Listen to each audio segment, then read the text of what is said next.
Dan the Houseman here with Better Homes and Gardens Real Estate, bringing you a really cool idea. This is a basket strainer known as a bathtub drain and trim kit. And what's really cool about this one is it lifts like this and closes to close, just like that. It locks in place. Now, one of the features I really like about this is this little plastic basket inside there that catches hair.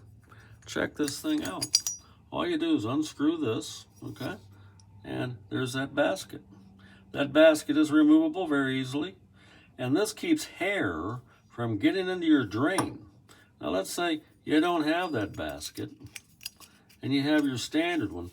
Hair is gonna go get stuck in all those crossbars here and go down inside the trap and get stuck down there as well. It's gonna be much easier to remove this basket after having removed this piece here that simply screws into place, okay? And you're back in action again.